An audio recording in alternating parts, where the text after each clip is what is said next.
নমস্কার বন্ধুরা, তোমাদের সাথে দেখা হচ্ছে আজকে নতুন ভিডিওতে। আজকে তোমাদের বলতে চলেছি এএনএমজিএন 2024-এর কাউন্সিলিং রিলেটেড ভিডিও নিয়ে হাজির হয়েছি। কীভাবে তোমরা কাউন্সিলিং প্রসেসটা সম্পূর্ণ করবে একদম স্টেপ বাই স্টেপ ডিটেলসে গাইড করবো এই ভিডিওতে। তো একটা তো খুশি খবর আছে, প্রথমে বলে রাখি, এই বছর এএনএমজিএন 2024-এর যা শোনা যাচ্ছে নার্সিং কলেজের সংখ্যা কিন্তু বাড়তে চলেছে। এবার যদি নার্সিং কলেজের সংখ্যা বাড়ে তাহলে কিন্তু তোমাদের কাট অফ কিন্তু আর সেম থাকবে না, কাট অফ কিন্তু তোমাদের কমে যাবে মানে আগের বার যেমন জেনারেলের কাট অফ গেছিলো প্রায় 54-55 কাছাকাছি কাট অফ গেছিলো, তো সেই কাট অফটা অ্যাভারেজ ধরে রাখো 50-এর মধ্যে চলে আসতে পারে। ঠিক আছে, কলেজের সংখ্যা বাড়লে কিন্তু অবশ্যই কাট অফ কমে যাবে। আর কাট অফ কমলে কিন্তু তোমরা যারা যারা বলছো যে দাদা 45 পেয়েছি, 46 পেয়েছি, 47 পেয়েছি, তোমরাও কিন্তু সরকারি নার্সিং কলেজে সুযোগ পেয়ে যেতে পারো। ঠিক আছে, এবার দেখো তোমাদের স্কোর যদি খারাপও থাকে, অর্থাৎ তোমরা যদি 40 বা তোমরা 40 থেকে 50-র মধ্যেও স্কোর করে থাকো, অবশ্যই প্রত্যেককে ইচ অ্যান্ড এভরিবডি প্রত্যেককে বলছি প্রত্যেকেই কাউন্সিলিংয়ে পার্টিসিপেট করবে। এবং কাউন্সিলিংয়ে যে তোমরা পার্টিসিপেট করবে তার স্টেপ বাই স্টেপ প্রসেসটা তোমাদেরকে আমি তুলে ধরবো। কি একটা কথা বলি, অবশ্যই এএনএমজিএন 2024 কাউন্সিলিংয়ের জন্য কিন্তু অবশ্যই দেখো এই হোয়াটসঅ্যাপ গ্রুপে যুক্ত হয়ে যাও। দেখো ভিডিওটা যে তোমরা দেখছো, ভিডিওটা দেখো ডেসক্রিপশন বক্সে দেখো হোয়াটসঅ্যাপ গ্রুপের লিঙ্ক দেওয়া আছে। এছাড়াও দেখো কমেন্ট বক্সে এই গ্রুপের লিঙ্ক পিন করে দেওয়া আছে।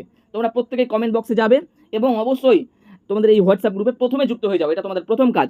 কেন যুক্ত হবে? কারণ এই কারণেই যুক্ত হতে বলছি, এই যে কাউন্সিলিংয়ের এই 3 মাস যে প্রক্রিয়া চলবে, রেজাল্ট বেরোবে, মেডিকেল সার্টিফিকেট কীভাবে করবে, ডোমিসাইল সার্টিফিকেট কী করে করবে, first round counselling, second round counselling, third round counselling, mop up counselling কীভাবে করবে, এত বড় একটা প্রসেস কিন্তু হতে 2-2.5 মাস টাইম লাগবে। তো এই টোটাল প্রসেসের জন্য তোমরা হোয়াটসঅ্যাপ গ্রুপে যুক্ত হয়ে যাও, আর কোনো তোমাদের চাপ থাকছে না। কারণ হোয়াটসঅ্যাপ গ্রুপে যুক্ত হলে সবার আগে কিন্তু আমি আপডেটটা এই গ্রুপে প্রোভাইড করবো। আর তোমরা যারা যারা হোয়াটসঅ্যাপ গ্রুপে এখনও যুক্ত হওনি বা বুঝতে পারছো না কোনো কারণবশত, দেখো তোমরা এই নাম্বারটায় সরাসরি টেক্সট করবে 78108, ঠিক আছে, 49480। দেখো এবার স্টেপ বাই স্টেপ বলবো কীভাবে তোমরা কাউন্সিলিং প্রসেসটা সমাপ্ত করবে। ফার্স্ট থেকে একদম লাস্ট অবধি সকলে ভিডিওটা মনোযোগ সহকারে দেখো। দেখো এএনএমজিএন 2024 তোমাদের অলরেডি পরীক্ষা হয়ে গেছে। পরীক্ষার কিন্তু তোমাদের ওএমআর রেসপন্স দিয়েছে, রেসপন্স কিন্তু তোমরা চ্যালেঞ্জ করতে পেরেছিলে।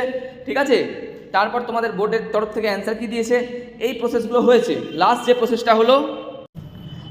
যে প্রসেসটা হয়েছে তোমাদের কিন্তু অলরেডি ওএমআর রেসপন্স তোমরা নিজেদের রেসপন্সটা দেখতে পেরেছো। এবার যে প্রসেসটা আছে, এবার কিন্তু তোমাদের বেরোতে চলেছে ফাইনাল অ্যান্সার কি। অর্থাৎ যখনই তোমাদের ফাইনাল অ্যান্সার কি কিছুদিনের মধ্যেই প্রকাশ হতে চলেছে, অর্থাৎ ধরে রাখো 15 থেকে 17 তারিখের মধ্যেই, সেকেন্ড উইকের মধ্যেই কিন্তু ফাইনাল অ্যান্সার কি বেরিয়ে যাবে। আর যেদিনই ফাইনাল অ্যান্সার কি বেরোবে, যদি সাপোজ ধরো 17 তারিখ ফাইনাল অ্যান্সার কি বেরোয়, তার ঠিক পরের দিন অর্থাৎ 18 সেপ্টেম্বরেই কিন্তু রেজাল্ট বেরিয়ে যাবে। এটা একটা এক্সপেক্ট বলছি, অর্থাৎ রেজাল্ট কিন্তু থার্ড উইক অফ সেপ্টেম্বরের মধ্যে 100% কিন্তু বেরিয়ে যাবে, আর ডিলে হবে না। ঠিক আছে, এবার রেজাল্ট বেরিয়ে যাবে যখন, তোমরা কি পাবে, যেদিন রেজাল্ট আউট হবে সেদিন তোমরা কিন্তু একটা র্যাঙ্ক কার্ড পাবে। আবারও বলছি, সেদিন কি পাবে, সেদিন একটা তোমরা র্যাঙ্ক কার্ড পাবে। তোমরা একটা অ্যালোটেড এবার র্যাঙ্ক কার্ড পাবে। এবার সেই র্যাঙ্ক কার্ডে কী থাকবে, ধরো সেই র্যাঙ্ক কার্ডে তোমাদের ডিটেলস দেওয়া থাকবে, অর্থাৎ তোমার র্যাঙ্ক কত হয়েছে, তোমার ক্যাটাগরি র্যাঙ্ক কত হয়েছে।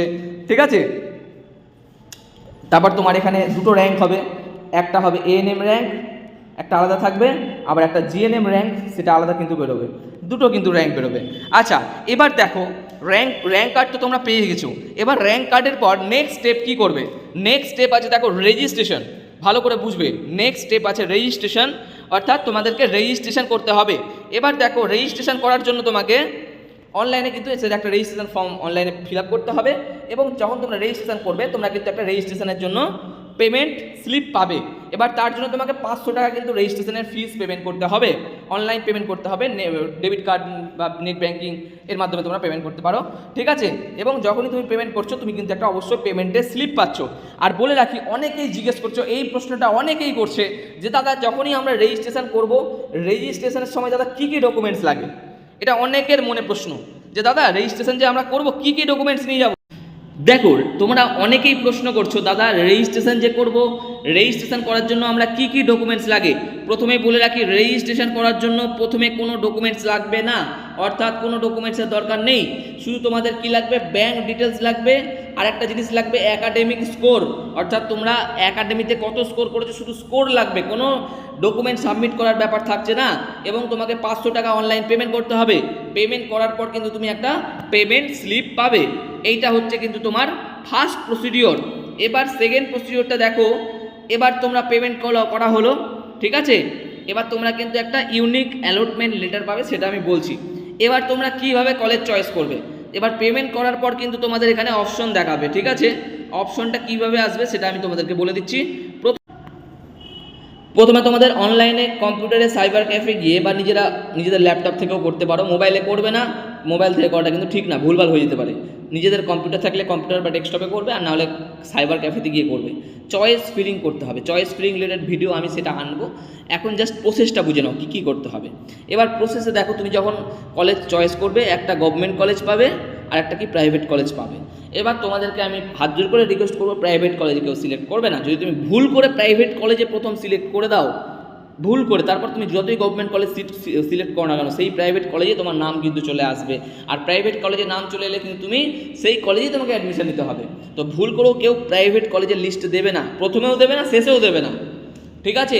শুধু গভর্নমেন্ট কলেজই দেবে। এইবার দেখো, তোমরা তো চয়েস ফিলিং করলে, চয়েস ফিলিং করার পর তোমাদেরকে কি করতে হবে? Choice locking. এবার চয়েস ফিলিং ধরো একটা 4 থেকে 5 দিন ধরে চয়েস ফিলিংটা চলে, তারপর যেদিন লাস্ট ডেট ঠিক তার আগের দিন থেকে তুমি চয়েস লক করতে পারবে। এবার চয়েস লক করার জন্য তোমার দুটো প্রসিডিওর আছে। একটা, তোমাকে সেটা সেভ করতে হবে। চয়েস সমস্ত কলেজে ধরো চয়েস তুমি সাজালে, সাজানোর পর যেটা একদম লাস্ট ডেট থাকবে তার আগের দিন বা সেই দিন তুমি চয়েসগুলোকে সেভ করে লক বলে একটা অপশান আসবে, সেই লক করে দিতে পারবে, ঠিক আছে? এবার লক করে দেওয়ার মোটামুটি 5-6 দিন, খুব বেশি হলো 4 থেকে 5 দিনের মধ্যেই কিন্তু ফার্স্ট রাউন্ড অ্যালটমেন্ট, অর্থাৎ ফার্স্ট রাউন্ড কাউন্সিলিং যেটা তোমরা করেছিলে, সেই কাউন্সিলিংয়ে তোমাদের রেজাল্ট বেরোবে। এবার আর একটা বিশেষ ইনফরমেশান আছে, তোমাদের এনএমজিএনএফ 2025-এর জন্য আমরা নিয়ে এসেছি তোমাদের জন্য একটা নিউ ব্যাচ লঞ্চ করছি, যেটা কিন্তু আগামীকাল অর্থাৎ 3rd সেপ্টেম্বর থেকে ক্লাস শুরু হচ্ছে। এই ব্যাচটার নাম ক্র্যাকার ব্যাচ 1.0। আমাদের কিন্তু লাস্ট 2022-23-এ সাফল্যের হার কিন্তু খুবই ভালো, অর্থাৎ 100-এর উপর স্টুডেন্ট কিন্তু আমাদের ব্যাচ থেকে প্রত্যেক বছর সরকারি নার্সিং কলেজে সুযোগ পেয়েছে। আচ্ছা, তোমাদের বলে রাখি এই ব্যাচে কে কে পড়াবে।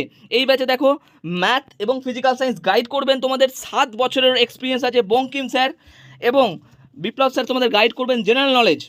পলাশ স্যার কিন্তু তোমাদের লাইফ সায়েন্স পড়াবে এবং তিনি কিন্তু নিটের স্পেশালিস্ট টিচার, ঠিক আছে, যার এক্সপিরিয়েন্স কিন্তু 5 বছরের উপরে আছে। ইংলিশ স্যার ইংলিশ পড়াবে বিশ্বজিৎ স্যার, ঠিক আছে, যার এক্সপিরিয়েন্স প্রায় 4 থেকে 5 বছর আছে ইংলিশের উপর, এবং রিজনিং করাবেন দেবলীনা ম্যাম। তো দেবলীনা ম্যামের ক্লাস তোমরা অনেকেই করেছো, যারা ওল্ড ব্যাচের স্টুডেন্ট তোমরা সকলেই জানো যে ম্যাম কেমন পড়ান। আর আরেকটা ম্যাম আসছেন, নতুন যোগ হচ্ছেন, তো সেটাও আমরা অবশ্যই বলবো তোমাদের সামনে। অর্থাৎ প্রত্যেকটা সাবজেক্টের জন্য একটা স্পেশালিস্ট ফ্যাকাল্টি তোমাদের কাছে তুলে ধরেছি, যাতে তোমরা প্রত্যেকটা সাবজেক্টের জন্য স্পেশালভাবে গাইড পাবে, এবং প্রত্যেকটা সাবজেক্টের যেই সাবজেক্টের কোনো বিষয়ে ডাউট থাকবে, সেই সাবজেক্টের স্যার ম্যামের সাথে তোমরা কিন্তু কথা বলে ডাউট সলভ করতে পারবে। বলে রাখি, এখানে কিন্তু সপ্তাহে 6 দিন করে ক্লাস হবে, সোম থেকে শনিবার, সপ্তাহে 6 দিন ক্লাস হচ্ছে, এবং ক্লাস অনুযায়ী তোমাদের প্রত্যেকের নোটস, মানে ক্লাসের নোটস পেয়ে যাচ্ছ। এছাড়াও কিন্তু তোমাদের সপ্তাহে 1 দিন অর্থাৎ রবিবার করে থাকছে ডাউট ক্লিয়ারিং ক্লাস। তোমাদের সপ্তাহে 6 দিন যা পড়ানো হলো তার উপর ভিত্তি করে কিন্তু তোমাদের 1 দিন থাকবে মক টেস্ট, অর্থাৎ তোমরা কিন্তু মক টেস্ট দিয়ে তোমাদের প্রিপারেশন লেভেলটা যাচাই করতে পারো, এবং আমরা টোটাল পরীক্ষা শেষ দিন অবধি গাইড করব। আমাদের ফিজ হচ্ছে মান্থলি 300 করে, এবং তোমরা যদি কেউ 1 টাইম পেমেন্ট করতে চাও, 1 টাইম পেমেন্টের উপর আমাদের ডিসকাউন্ট আছে, সেটা কিন্তু আমরা তোমাদেরকে বলে দেবো। আর যারা অ্যাডমিশন নিতে চাইছো, স্ক্রিনে যে নাম্বারটা দেওয়া আছে সেই নাম্বারে সরাসরি মেসেজ করো, অথবা দেখো ডেসক্রিপশন বক্সে হোয়াটসঅ্যাপ গ্রুপের লিঙ্ক দেওয়া আছে, সেই লিঙ্কে ক্লিক করে তোমরা হোয়াটসঅ্যাপ গ্রুপে যুক্ত হয়ে যাও, সেই গ্রুপেও আমরা টোটাল ইনফরমেশন দিয়ে দেবো। তো যারা অ্যাডমিশন নিতে চাইছো, খুব শীঘ্রই আমাদের ব্যাচে ভর্তি হয়ে যাও। রেজাল্টটা কি? এবার রেজাল্ট বলতে তোমাদের একটা আমি জিনিস ভালো করে বুঝিয়ে দিচ্ছি। তোমাদের কিন্তু একটা অ্যালটমেন্ট কার্ড বেরোবে, ঠিক আছে? অর্থাৎ তোমরা যে অ্যালটমেন্ট কার্ডটা পাবে, সেখানে তুমি যদি কোনো কলেজে ধরো সিলেক্ট হয়ে থাকো, সেই কলেজের কিন্তু তোমার নাম বেরোবে। ধরো তুমি সাপোজ 1 নম্বরে দিয়েছো এনআরএস, 2 নম্বরে এসএসকেএম, 3 নম্বরে আরজিকর, 4 নম্বরে বাঁকুড়া সম্মিলনী। এবার দেখা গেলো তুমি 4 নম্বরে বাঁকুড়া সম্মিলনী কলেজ যেটা আছে সেখানে পেয়ে গেছো, ধরো তোমার 4 নম্বরে কলেজে পেয়েছো। এবার তোমার সেই কলেজে কি করতে হবে? ভেরিফিকেশান করতে হবে, ডকুমেন্ট ভেরিফিকেশান করতে যেতে হবে, মানে তোমাকে অ্যাডমিশন নিতে যেতে হবে। এবার সেই কলেজে তোমাকে অ্যাডমিশন নেওয়ার জন্য তোমাকে 1000 টাকা পেমেন্ট করতে হবে। ভালো করে সব প্রসিডিওরগুলো ভালো করে বুঝে নাও, 1000 টাকা পেমেন্ট করতে হবে। এবং সেই কলেজে গিয়ে তুমি যদি ভাবো যে না, আমার 4 নম্বরে আমি বাঁকুড়াতে পেয়েছি, আমি বাঁকুড়ার কলেজ আমার পছন্দ না, এবার বাঁকুড়ার উপরে আছে ধরো আরজিকর বা এসএসকেএম বা এনআরএস, আমি যেরকম তোমাদেরকে বোঝালাম, তার উপরের কলেজগুলো যাবো, তাহলে তোমাকে আপগ্রেডেশন করতে হবে। আপগ্রেডেশন করার অর্থ হচ্ছে নিচের থেকে উপরে ওঠা। এবার তোমাকে সেই কলেজে গিয়ে একটা আপগ্রেডেশন ফর্ম ফিল আপ করতে হবে এবং তোমাকে সেটা জমা দিতে হবে। আর তুমি যদি ভাবো যে না, আমি 4 নম্বর কলেজ পেয়েছি বাঁকুড়া সম্মিলনীতে, আমি ওই কলেজেই পড়বো, তাহলে তোমাকে নো আপগ্রেডেশনের ফর্ম ফিল আপ করে জমা দিতে হবে। এইটা একটা প্রসিডিওর গেল। এবার যেটা নেক্সট প্রসিডিওর সেটা হচ্ছে সিট অ্যালটমেন্ট। ধরো তুমি একটা কোনো কলেজে তোমার নাম উঠেছে, এবার সেটা তুমি কিভাবে করবে সেই প্রসিডিওরটাও ভালো করে বুঝে নাও, ভালো করে তোমাদের বুঝিয়ে দিচ্ছি, বুঝে নাও। ধরো তুমি একটা কোনো কলেজে তোমার নাম উঠলো, এবার সেইখানে কি কি প্রসেস হতে পারে সেটা দেখে নাও। এবার সেটা যে কোনো রাউন্ডের কথাই বলছি, আমি মেনশন করছি না যেটা ফার্স্ট রাউন্ড কি সেকেন্ড রাউন্ড, আমি ধরলাম ফার্স্ট রাউন্ড বা সেকেন্ড রাউন্ড, যে কোনো একটা রাউন্ডে যদি তোমার সিট অ্যালোটেড হয়, ঠিক আছে। এবার ধরো এখানে অ্যালটমেন্ট প্রসেসটা দুটো প্রসেস হতে পারে, একটা অ্যালোটেড একটা নট অ্যালোটেড। প্রথমে আসি অ্যালোটেড। অ্যালোটেড মানে তোমার যদি নাম উঠে ফার্স্ট রাউন্ডে, তোমার যদি নাম উঠে তাহলে তোমার কিন্তু অ্যালোটেড, যেই কলেজে তুমি অ্যালোট হচ্ছে সেই কলেজে কিন্তু তোমার নাম শো করবে। এবার সেখানে তোমাকে কি করতে হবে, সেই কলেজে তোমাকে ভর্তির জন্য তোমাকে সিট অ্যাকসেপ্টেন্স করতে হবে, তার জন্য তোমাকে 1000 টাকা পেমেন্ট করতে হবে। বাট যখনই তুমি 1000 টাকা পেমেন্ট করলে তুমি তখন একটা পেমেন্টের রিসিপ্ট কপি পাবে, ঠিক আছে। এবং তার সাথে তুমি আর একটা জিনিস পাবে যেটাও কিন্তু খুবই ইম্পর্টেন্ট, তুমি ইউনিক অ্যালটমেন্ট একটা আইডি পাবে, ইউনিক অ্যালটমেন্ট একটা আইডি। এই আইডিটা তোমার কিন্তু খুবই গুরুত্বপূর্ণ, এই আইডিটা পাবে এবং তারপর তোমরা তোমাদের সিট অ্যাকসেপ্টেন্সের যে লেটারটা আছে সেটা ডাউনলোড করে নেবে। এবার সেখানে কি থাকবে, সেখানে তোমার কলেজের নাম থাকবে, ধরো তুমি কোন কলেজে পেয়েছো, তারপর তুমি কোন কোর্সে সিলেক্ট হয়েছো, এএনএম বা জিএনএম, তোমার ক্যাটাগরি কী আছে, এরকম একটা তোমার লেটার ডাউনলোড করতে পারবে, ঠিক আছে। এইবার যে নেক্সট প্রসিডিওরটা দেখে নাও। এবার হ্যাঁ, আর একটা জিনিস তোমাকে বলা হলো না, এটা গেল অ্যালোটেড। এবার যদি ধরো তোমার নাম সেই লিস্টে ধরো তোমার র্যাঙ্ক ভালো হয়নি, তাহলে তোমার হয়তো অ্যালোটেড নাও হতে পারে। এবার যদি নট অ্যালোটেড হয় তোমাকে আবার যেতে হবে সেকেন্ড রাউন্ডে, তোমাকে সেকেন্ড রাউন্ডের জন্য ওয়েট করতে হবে, ঠিক আছে। এবার সেকেন্ড রাউন্ডের গল্পটা ভালো করে শুনে নাও। সেকেন্ড রাউন্ডে হচ্ছে আবার ওই সেকেন্ড রাউন্ডের রেজাল্ট বেরোবে, কিছুদিন ওয়েট করতে হবে, সেকেন্ড রাউন্ডের আবার রেজাল্ট বেরোবে। অর্থাৎ এই ফার্স্ট রাউন্ডে যাদের নাম উঠেছে তাদের মধ্যে হয়তো এরকম হতে পারে অনেকে কলেজে ভর্তি হতে যায়নি, বা অনেকে জিএনএম এএনএম পরীক্ষা জাস্ট নামমাত্র দিয়েছিল, তারা হয়তো আরও অন্যান্য কোর্সে কোনো হয়তো বিএসসি নার্সিং বা নিটে সিলেক্ট হয়ে গেছে, তারা চলে গেছে, এরকম হতেই পারে, প্রত্যেক বছরই হয়। এবার ফার্স্ট রাউন্ডে যেই সিটগুলো ভ্যাকেন্সি থাকবে, এবার সেকেন্ড রাউন্ডের জন্য তোমরা যারা ওয়েট করছিল তোমাদের সেকেন্ড রাউন্ডে কিন্তু রেজাল্ট বেরোবে। সেকেন্ড রাউন্ডের রেজাল্ট বেরোনোর পর আবার রেজাল্ট বেরোবে, মানে যারা চান্স পাবে তারা কলেজে ভর্তি হবে, যদি তোমার সিলেক্ট লিস্টের নাম না থাকে তোমাকে আবার ওয়েট করতে হবে। সেকেন্ড রাউন্ডের পর next round mop up round. এবার একটা কথা তোমাকে বলি, মপ আপ রাউন্ড নিয়ে আমি ডিটেলসে ভিডিও আনছি, ঠিক আছে। তোমরা কমেন্ট জানাও যে মপ আপ রাউন্ডের ডিটেলসে ভিডিও চাও কি না। এবার দেখো তুমি যে ধরো সেকেন্ড রাউন্ডে যদি তুমি কলেজে সিলেকশন হও, কলেজে যখন যাবে তোমাকে কী কী ডকুমেন্টস নিয়ে যেতে হবে। ফিজিক্যাল রিপোর্টিংয়ের সময় তোমাকে যেতে হবে সিট অ্যালটমেন্ট লেটার, অর্থাৎ তুমি ধরো ফার্স্ট রাউন্ডে বা সেকেন্ড রাউন্ডে কোনো একটা কলেজ সিলেক্ট হয়েছো, তো তার সিট অ্যালটমেন্ট লেটারটা নিয়ে যাবে। তারপর তোমাকে র্যাঙ্ক কার্ডটা নিয়ে যেতে হবে, তারপর তোমাকে 10th অ্যাডমিট কার্ড নিয়ে যেতে হবে, 10th মার্কশিট নিয়ে যেতে হবে। তারপর তোমাকে রেজিস্ট্রেশন, অর্থাৎ তুমি যেই সিম দিয়ে রেজিস্টার করেছো মোবাইলে, ঠিক আছে, সেই সিমটা অবশ্যই মানে মোবাইল সমেত নিয়ে যেতে হবে। তোমার বার্থ সার্টিফিকেট নিয়ে যেতে হবে, ডোমিসাইল সার্টিফিকেট নিয়ে যেতে হবে, তারপর তোমার মেডিকেল ফিটনেস সার্টিফিকেট নিয়ে যেতে হবে। তুমি যদি কোনো এসসি এসটি কাস্ট থাকো তো কাস্ট সার্টিফিকেট নিয়ে যেতে হবে, বা ওবিসি থাকলে ওবিসি এনসিএল নিয়ে যেতে হবে, ইডাব্লিউএস থাকলে ইডাব্লিউএস এর ফাইন্যান্সিয়াল ইয়ারের সার্টিফিকেট নিয়ে যেতে হবে। তারপর ইউনিক অ্যালটমেন্ট আইডি, একটু আগে যেটা বললাম ইউনিক অ্যালটমেন্ট আইডি, এবং তুমি যে 1000 টাকা অ্যাডমিশনে মানে কাউন্সিলিংয়ের সময় পেমেন্ট করছো তার রিসিপ্ট কপি একটা জেরক্স নিয়ে যাবে। এই জিনিসগুলো খাতায় লিখে নাও, এইগুলো তোমার কিন্তু ফিজিক্যাল রিপোর্টিংয়ের সময় লাগবে। এবার দেখে নাও, ধরো ইনস্টিটিউশনে তুমি যাচ্ছ, ঠিক আছে। এবার ইনস্টিটিউশনে গিয়ে তোমার কি হতে পারে, একটা হচ্ছে তুমি ইয়েস আপগ্রেড, একটা হচ্ছে নো আপগ্রেড। ইয়েস আপগ্রেডটা কি আর নো আপগ্রেডটা কি একদম ডিটেলসে তোমাদেরকে আমি একদম ধরে ধরে বোঝাবো, কিন্তু তোমরা একটু ভালো করে বুঝবে জিনিসটাকে, ঠিক আছে।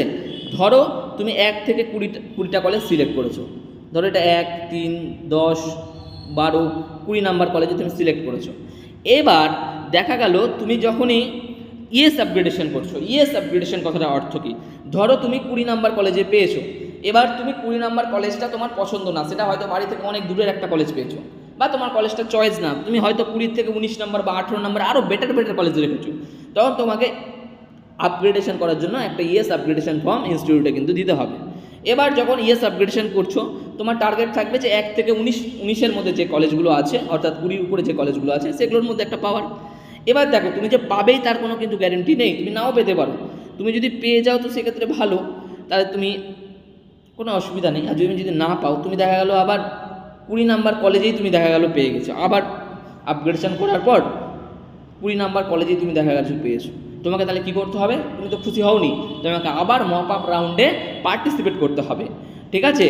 এবার দেখা গেল তুমি ইয়েস আপগ্রেড করলে না, তুমি no upgrade form fill up করলে। নো আপগ্রেড কথাটার অর্থ হচ্ছে দেখা গেল তুমি ফার্স্ট চয়েসের যে কলেজটা দিয়েছো সেই কলেজে তুমি পেয়ে গেছো, অর্থাৎ তোমার হয়তো বাড়ির কাছের কোনো একটা কলেজ দিয়েছো বা তোমার যে কোনো একটা কলেজ দিয়ে ফার্স্ট চয়েসে পেয়ে গেছো, তাহলে তো আর সেটা আপগ্রেডেশন মানে কি, মানে আপগ্রেডেশন মানে হচ্ছে নিচ থেকে উপরে ওঠা।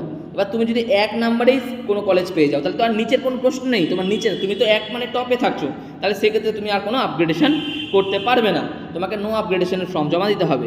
আর একটা জিনিস বলে দিই, if he or she no admission cannot participate to any other mop up round, অর্থাৎ তুমি ফার্স্ট রাউন্ড বা সেকেন্ড রাউন্ডে তুমি যদি কোনো কলেজে, ঠিক আছে, সুযোগ পাও এবং সেই কলেজে তুমি দেখা গেলো ধরো তুমি ফার্স্ট রাউন্ডে SSKM চান্স পেয়েছো, বাট তুমি ইচ্ছা করে অ্যাডমিশন নাও নি, আবার সেকেন্ড রাউন্ডেও তুমি কোনো একটা কলেজে চান্স পেয়েছো, তুমি আবারও ইচ্ছা করে অ্যাডমিশন নাও নি, তাহলে তুমি কিন্তু আর মপ আপ রাউন্ডে পার্টিসিপেট করতে পারবে না।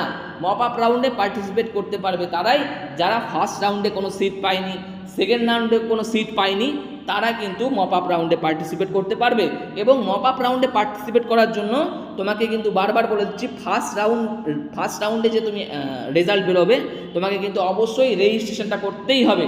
প্রথমে যে আমি প্রসেসটা বললাম রেজিস্ট্রেশন, প্রথম থেকে যে প্রসেসটা ফার্স্ট রাউন্ডে কাউন্সিলিংয়ের পার্টিসিপেটের জন্য রেজিস্ট্রেশনটা করতেই হবে। তুমি যদি রেজিস্ট্রেশন না করো, তুমি যদি ভাবো ডাইরেক্ট আমি মপ আপ রাউন্ডের জন্য একদম রেজিস্ট্রেশন করবো, তাহলে কিন্তু তুমি মপ আপ রাউন্ডে সুযোগ পাবে না।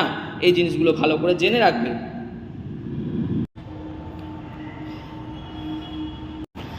এবার দেখো, এবার তোমাকে তুমি ধরো সেকেন্ড রাউন্ডে আবার কোনো একটা কলেজ পেয়েছো, সেকেন্ড রাউন্ডেও তোমার ইচ্ছা পছন্দ হলো না সেই কলেজ, তুমি আবার আপগ্রেডেশন করতে চাইছো।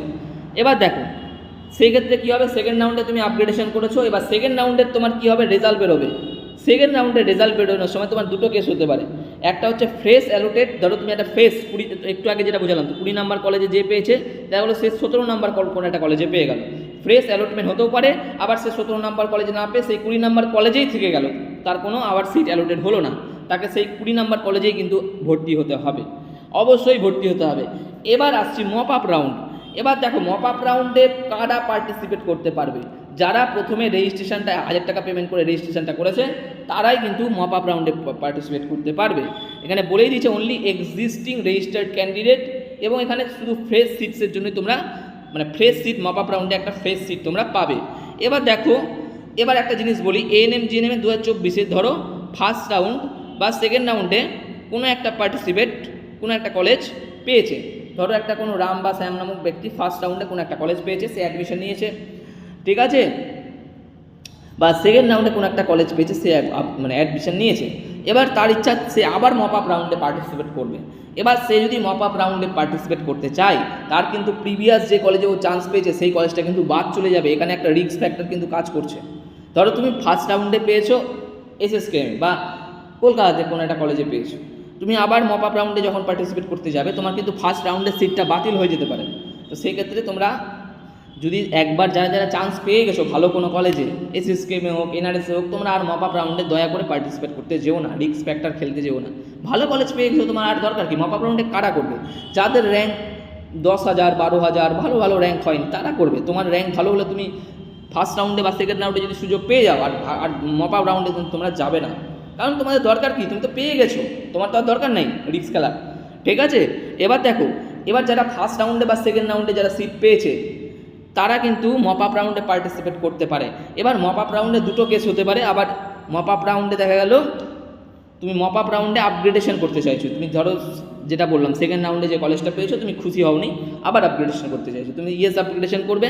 আর তুমি যদি ভাবো যে না আমি সেকেন্ড রাউন্ডে যে কলেজ পেয়েছি আর ঠিক আছে আর কোনো চাই না, সেক্ষেত্রে তোমার নো আপগ্রেড করে দেবে, ঠিক আছে।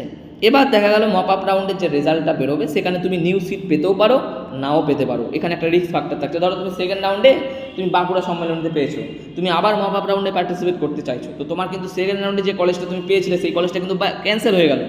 এবার নতুন মপ আপ রাউন্ডে যখন রেজাল্ট বেরোলো দেখা গেলো তোমার যে বাঁকুড়া সম্মেলনী যে কলেজটা তুমি পেয়েছিলে সেই কলেজটা তুমি আর পেলে না, তোমার কিন্তু সিট অ্যালোটেড নাও হতে পারে। আবার সিট অ্যালোটেড হতেও পারে বাঁকুড়া সম্মেলনী কলেজটার আগে ভালো ভালো যেগুলো কলেজ দিচ্ছে সেই কলেজেও নাম চলে আসতে পারে। তো সেখানে যারা ভালো র্যাঙ্ক করেছো তারা মপ আপ রাউন্ডে যাবে না, যাদের র্যাঙ্ক 7,000 8,000 10,000 15,000 20,000 50,000 তোমরা মপ আপ রাউন্ডে পার্টিসিপেট করবে, ঠিক আছে। তো এই হলো মপ আপ রাউন্ডের সম্পূর্ণ ভিডিও।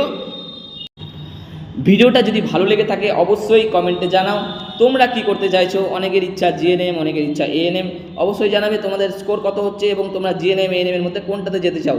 তোমরা যদি প্রায় 1000 কমেন্ট করো আমি অবশ্যই কাউন্সিলিং রিলেটেড, কলেজ চয়েস কীভাবে কলেজ সাজাবে সেই রিলেটেড ভিডিও নিয়ে আসবো। প্রত্যেকে কিন্তু অবশ্যই কমেন্টটা করবে। ধন্যবাদ, দেখা হচ্ছে আবার পরবর্তী ভিডিওতে। টাটা এই মুহূর্তে।